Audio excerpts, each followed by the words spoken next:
Hello दोस्तों, आज मैं आपको जो कहानी सुनाने जा रही हूँ, ये कहानी है मैं ससुराल नहीं जाऊंगी। तो चलिए दोस्तों, देखते हैं आज की ये कहानी। एक गांव में खुशबू नाम की एक बहुत ही सुंदर लड़की रहती थी। उसका परिवार बकरी का दूध बेचकर अपना गुजारा करता था। एक सुबह खुशबू की माँ खुशबू से कहती है, खुशबू, सुबह सुबह क्या तू बकरियों के साथ लग जाती है? चल घर के काम में मेरा हाथ बटा। ओहो माँ, तुम भी ना, काम तो तुम भी कर सकती हो। मुझे तो बकरियों के साथ खेलना अच्छा लगता है। थोड़ा बहुत घर का काम भी सीख ले। जब ससुराल जाएगी तो ससुराल वाले क्या बोलेंगे कि माँ ने कोई काम नहीं सिखाया। अच्छा ठीक है ना, सीख लूंगी बस। और हाँ माँ, मैं ससुराल नहीं जाऊंगी। मुझे आप लोग और मेरी प्यारी बकरियों के साथ ही रहना है। मैं अपनी प्यारी बकरियों के साथ ही बहुत खुश हूँ। खुशबू को बकरियों के साथ खेलना बहुत अच्छा लगता था। वो सारा दिन बकरियों के साथ लगी रहती थी। एक दिन शहर से एक अजीत नाम का लड़का गांव घूमने आया।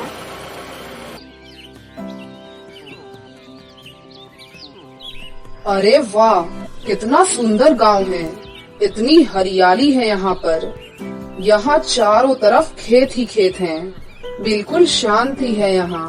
तभी उसे खुशबू नजर आती है। खुशबू से उसे पहली ही नजर में प्यार हो जाता है। और वो अपने घर जाकर अपनी माँ से कहता है, माँ, मुझे गांव में एक लड़की पसंद आई है। मैं उसी से शादी करूँगा। गांव की लड़की से तू शादी कैसे कर सकता है बेटा? हमने तुझे इतना पढ़ाया लिखाया है और तू गांव की गंवार लड़की से शादी करेगा। उसकी माँ उसे बहुत समझाती है। तब अजीत अपनी माँ से कहता है, मैं शादी करूँगा तो उसी लड़की से, वरना मुझे कोई शादी वादी नहीं करनी। देख ले बेटा, गांव के लोग तो दहेज में कुछ भी नहीं देते हैं। मुझे दहेज चाहिए भी नहीं। हमारे घर में क्या किसी चीज की कमी है?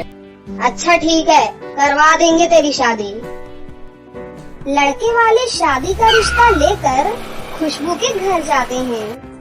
यामिनी खुशबू की माँ से कहती है, हम खुशबू के लिए अपने लड़के का रिश्ता लेकर आए हैं। हमारे पास देने के लिए तो कुछ भी नहीं है। अगर आप फिर भी रिश्ता करना चाहते हैं तो हमें कोई परेशानी नहीं है बहन जी। हमारे लड़के को खुशबू बहुत पसंद है, इसीलिए हम यहाँ आए हैं। खुशबू की शादी अजीत से हो जाती है। खुशबू की माँ दहेज में उसे 4 बकरियाँ देती हैं। शहर जाते ही यामिनी की सहेलियाँ खुशबू को देखने आती हैं। बहू तो बहुत सुंदर है बहन, और बताओ दहेज में क्या लाई है? सुना है 4 बकरियाँ लेकर आई है। हमारी बहू बहुत अच्छी है। गांव की है तो क्या हुआ? तुम लोग तो बस फालतू की बातें ही किया करो।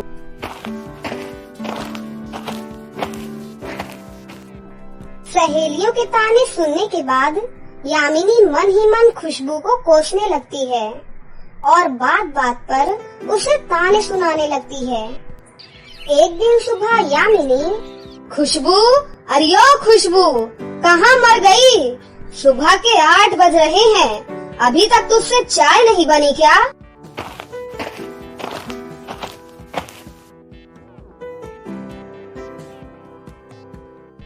वो अजीत जी को आज ऑफिस जल्दी जाना था ना, इसलिए लंच पैक करने में थोड़ा टाइम लग गया। तेरे बहाने तो हमेशा ही तैयार रहते हैं। जैसे बहाने तैयार रखती है वैसे काम भी कर लिया कर। ठीक है माँ जी, आगे से ध्यान रखूंगी। एक दिन यामिनी अपनी सहेलियों को खाने पर घर पर बुलाती हैं। सभी सहेलियाँ अच्छे से तैयार होकर आती हैं। एक सहेली यामिनी से कहती है, अरे तुम्हारी बहू कहाँ है? दिखाई नहीं दे रही।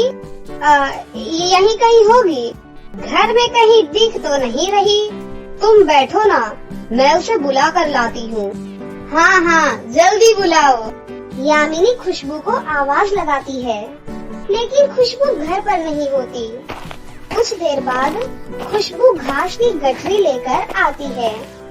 यामिनी की सहेली यामिनी से कहती है, देखो आ गई तुम्हारी गांव वाली गंवार बहू। घास की गठरी लेकर कहाँ घूम रही है खुशबू? कहीं नहीं, वो बकरियों के लिए घास लेने गई थी। यहाँ शहर में तो कहीं घास नहीं मिलती ना, तो दूर से ही लेकर आई हूँ। बकरी भी भला कोई पालने की चीज है क्या? मैं इन्हें बचपन से ही पाल रही हूँ, मुझे अच्छा लगता है। ये सब देखकर यामिनी को बहुत गुस्सा आता है और यामिनी खुशबू से कहती है, हाँ हाँ चल ठीक है, जल्दी कर, खाना बना ले जल्दी से, सबको बहुत भूख लगी है। जी माँ जी, अभी बनाती हूँ। ये कहकर खुशबू खाना बनाने लगती है और खाना खाकर सब चले जाते हैं। और फिर यामिनी खुशबू को खरी खोटी सुनाने लग जाती है। मेरी सहेलियों के सामने तूने मेरी खूब बेइज्जती करवा ली। तू आज के बाद इन बकरियों को घर में नहीं रखेगी। नहीं माँ जी, ये बकरियाँ कहाँ जाएंगी शहर में? ऐसा मत करिए, कहीं भी जाए, मुझे इससे क्या। मुझे फिर ये बकरियाँ यहाँ नहीं दिखनी चाहिए। माँ जी, ये घर के बाहर ही तो रहती है ना, किसी को कुछ नहीं कहेंगी। जाकर कुछ काम धाम कर ले, यही खड़ी होकर बहस करती रहेगी, गंवार कहीं की। इतने में अजीत आ जाता है और अपनी माँ को समझाता है। अगर खुशबू बकरी पालना चाहती है तो उसे पालने दो, इसमें क्या दिक्कत है माँ? इसकी बकरियों की वजह से मेरी सहेलियों ने मेरा बहुत मजाक उड़ाया है। बकरियां ही तो हैं, रहने दो ना। जब हम खुशबू के घर जाएंगे उसके मम्मी पापा से मिलने, तब छोड़कर आ जाएंगे इन्हें वहाँ। ठीक है, तो जल्दी इन्हें मेरे घर से निकालो। कुछ दिनों के बाद यामिनी की तबीयत बहुत ज्यादा खराब हो जाती है। अजीत यामिनी को लेकर हॉस्पिटल जाता है और डॉक्टर से कहता है, डॉक्टर साहब, मेरी माँ की तबीयत बहुत ज्यादा खराब है। क्या हुआ है इन्हें? कल से बहुत तेज बुखार है, कम ही नहीं हो रहा है।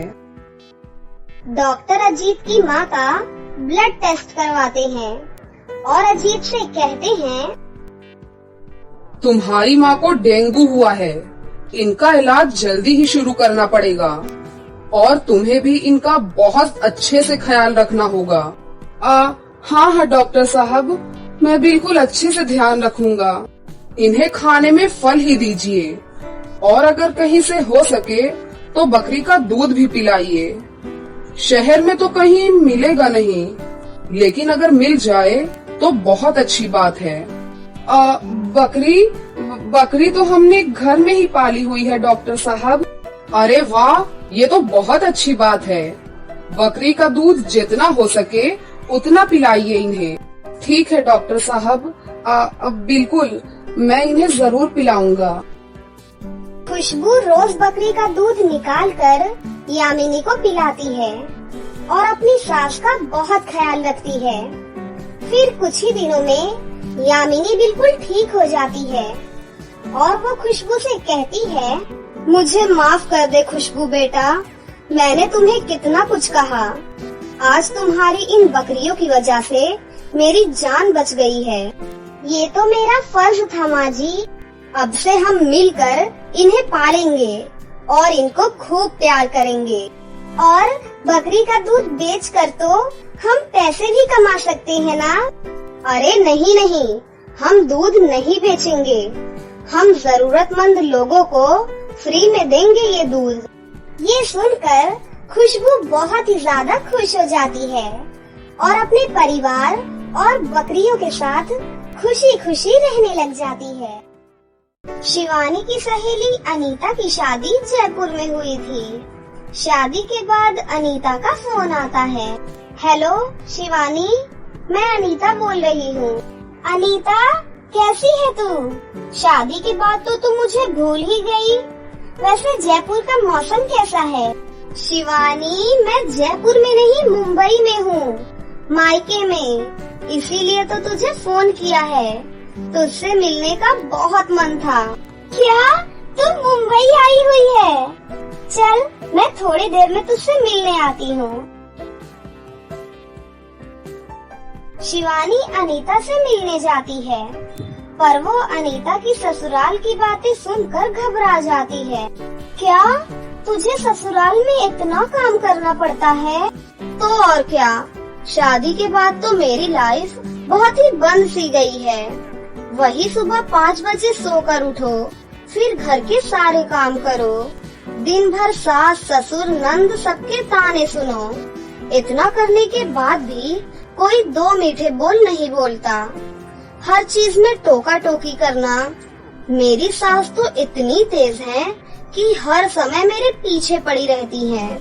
जरा देर के लिए फोन पकड़कर बैठूं तो 10 बातें सुना देती हैं कि तू फोन में लगी है, कोई काम नहीं करती। इतना फोन में लगना अच्छा नहीं होता, इतना टीवी देखना अच्छा नहीं होता। मुझे तो तेरी बातें सुनकर बहुत डर लग रहा है। क्या ससुराल ऐसा होता है? वही तो, पहले मैं सोचती थी कि शादी होगी तो मजे करूंगी, हस्बैंड के साथ घूम कर आऊंगी, पिक्चर देखने जाऊंगी, होटल में खाना खाऊंगी। पर हमारे यहाँ तो मजाल है कि बाजार से दाल भी आ जाए। जब देखो माँ जी यही कहती हैं, घर पर बनाओ बहू, घर का खाना अच्छा होता है। होटल भी नहीं जाने देती हैं और ऊपर से मेरी नंद और पड़ोसी रिश्तेदार रोज हमारे घर पर आए रहते हैं। जब देखो मेरी सास हुक्म चलाते रहती हैं, बहू ये बना लो, बहू वो बना लो। बस मैं तो बहू कम और नौकरानी ज्यादा बन गई हूँ ससुराल जाकर। मुझे तो तेरी बातें सुनकर बहुत घबराहट हो रही है अनीता। सचमुच ससुराल जाना कितना खतरनाक है। मेरा बस चले तो मैं तो ससुराल ही नहीं जाऊंगी। चल पागल, हर एक लड़की को एक ना एक दिन शादी करके अपने ससुराल जाना ही पड़ता है। और तू वैसे भी आंटी जी और अंकल जी को जानती है, वो तो और 6 महीने बाद तेरी शादी भी कर ही देंगे। अब तू भी तैयार हो जा ससुराल जाकर ये सब झेलने के लिए। अनीता की बातें सुनकर शिवानी बहुत डर गई थी। उसने तो ठान लिया था कि वो ससुराल नहीं जाएगी, पर उसके मम्मी पापा उसके लिए लड़का देख रहे थे। शिवानी बेटा, तुझे कितने लड़के दिखाएं, पर तुझे कोई लड़का पसंद क्यों नहीं आता है? कल मिस्टर अशोक का लड़का अजय, वो तो दिखने में बहुत अच्छा था और उसका काम भी बहुत अच्छा था। फिर तुमने उससे रिश्ते के लिए मना क्यों कर दिया? मम्मी, मुझे शादी नहीं करनी है। अनीता कह रही थी कि शादी के बाद जल्दी सोकर उठना होता है। यहाँ पर तो मैं 12 बजे तक बेफिक्र होकर सोई रहती हूँ। तुम मुझे बार बार आकर उठाती हो, पर मुझे कोई डर नहीं होता क्योंकि मेरी माँ मुझे उठा रही होती है। और तुमसे तो मैं लड़ झगड़ भी लूंगी, पर वहाँ तो मैं बिल्कुल अकेली हो जाऊंगी। ऐसा नहीं है शिवानी बेटा, ससुराल ही बेटी का असली घर होता है और बेटी को अपने ससुराल को ही एक न एक दिन अपना घर बनाना होता है। और फिर धीरे धीरे एक दिन ऐसा आएगा जब मैं तुझे बुलाती रहूंगी और तू मुझसे कहेगी कि मम्मी मेरे पास टाइम नहीं है, मैं अपने परिवार में व्यस्त हूँ। पता है ऐसा ही होता है। नहीं मम्मी, मुझे नहीं जाना। मैंने बोल दिया ना, मेरा मन नहीं है अभी शादी का। मुझे अपनी लाइफ को बांधना नहीं है। शिवानी बिटिया कहाँ है? ये देख, मैं तेरे लिए गर्मा गर्म छोले भटूरे लेकर आया हूँ। पड़ोस में हलवाई की एक नई दुकान खुली है। मैंने सोचा तू सोकर उठ गई होगी, तो इससे बढ़िया गरम गरम नाश्ता और क्या हो सकता है। चल अब जल्दी से उठ जा और खा ले। देखा मम्मी, यहाँ आप लोग मेरा कितना ख्याल रखते हो। मेरे कहे बिना मेरे सामने इतनी सारी चीजें हाजिर हो जाती हैं। क्या ये सब वहाँ होगा? मुझे अपने मम्मी पापा को छोड़कर कहीं नहीं जाना है। पापा, मम्मी को बोलो ना, मुझे अभी शादी नहीं करनी है। मुझे आप दोनों के साथ ही रहना है। अच्छा ठीक है, मत करो अभी शादी भाई। पर एक बार मेरे दोस्त आदेश, जो कि यही मुंबई में ही रहते हैं, उनके बेटे पवन से तो मिल लो। अगर लड़का पसंद ना आए तो तुम उसी समय मना कर देना। शिवानी लड़के को देखने के लिए मान जाती है। फिर लड़के वाले शिवानी को देखने आते हैं। शिवानी बेटा, तुम इतना घबरा क्यों रही हो? तुम तो हमें बहुत पसंद आई हो। भाई साहब, हमें ये रिश्ता मंजूर है। आपकी बिटिया बहुत प्यारी है। शिवानी पवन के साथ छत पर बात करने के लिए चली जाती है। शिवानी, तुम इतना घबरा क्यों रही हो? अगर तुम किसी और से प्यार करती हो तो तुम मुझे बता सकती हो। मैं अभी नीचे जाकर इस रिश्ते से इनकार कर दूंगा। नहीं, ऐसी कोई बात नहीं है। मैं बस आपसे एक सवाल करना चाहती हूँ। आप सब सुबह कितने बजे सोकर उठते हैं? क्या? ये कैसा सवाल है शिवानी? बताइए तो। जब तक आप इस सवाल का उत्तर नहीं देंगे, तब तक मैं शादी के लिए हाँ नहीं करूँगी। मम्मी पापा को सुबह जल्दी उठने की आदत है, पर मैं वही 8 बजे तक सोकर उठता हूँ। अभी शिवानी पवन के साथ बात कर ही रही थी कि तभी उसकी माँ उसे बुलाने आ जाती हैं। शिवानी बेटा, तुम्हारे पापा तुम्हें नीचे बुला रहे हैं। शिवानी की बात अधूरी रह जाती है। शिवानी के पास ऐसा कोई कारण नहीं था जिससे कि वो इस शादी के लिए मना कर सके। लड़का भी अच्छा था और सुहानी अपने पापा के दोस्त के घर ही शादी करके जा रही थी, तो उसके माता पिता को भी परिवार को लेकर कोई चिंता नहीं थी। सब कुछ अच्छे से निपट गया और शिवानी की शादी पवन के साथ तय हो जाती है। शादी में अनीता भी पहुंचती है। देखा, बड़ा कहती थी ससुराल नहीं जाएगी। अब तू भी फंसी गई ना अपने ससुराल वालों के चंगुल में।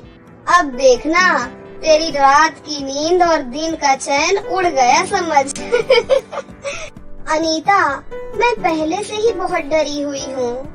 अब तू जले पर नमक तो मत छिड़क। आज मेरी शादी है, प्लीज आज तो मेरी टांग मत खींच। चल, नहीं खींच रही टांग। मेरे साथ फोटो तो खिंचवा ले। शिवानी मन में ना जाने कितना डर लेकर ससुराल पहुंचती है।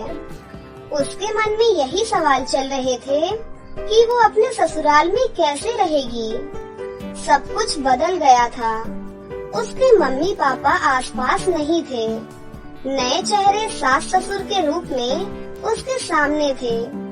अगली सुबह जब शिवानी गहरी नींद में थी, एक मीठी सी आवाज उसके कानों में पड़ती है और शिवानी अचानक से उठ बैठती है।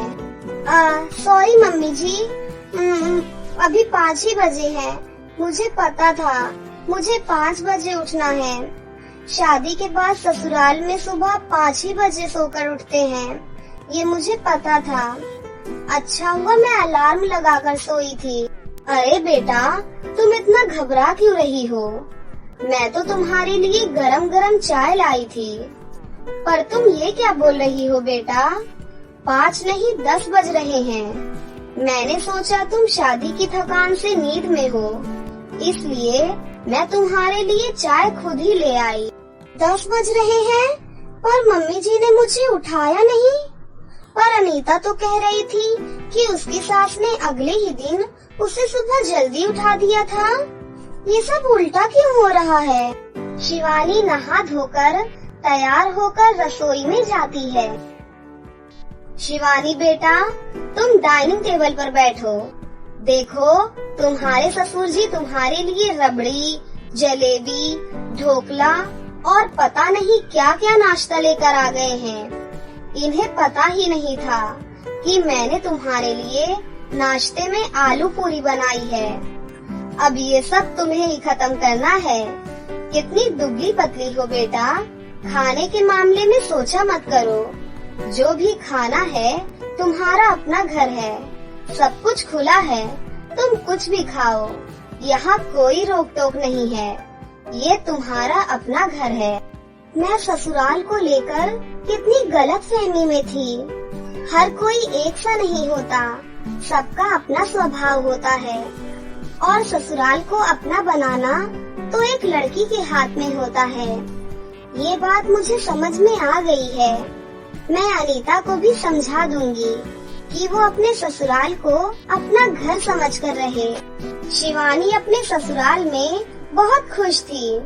ससुराल वालों के प्रति जो डर अनीता ने उसके मन में डाला था, वो डर अब निकल चुका था। शिवानी अनीता को भी समझाती है कि वो अपने ससुराल को अपना घर मानकर रहे, तो उसे भी प्यार जरूर मिलेगा। तो दोस्तों, कैसी लगी आपको हमारी ये कहानी? अगर आपको हमारी कहानी अच्छी लगी हो तो इसे जरूर लाइक करें, साथ ही हमारे चैनल को सब्सक्राइब भी कर लें और बेल आइकन को दबाना ना भूलें। मिलते हैं अगली वीडियो में। धन्यवाद।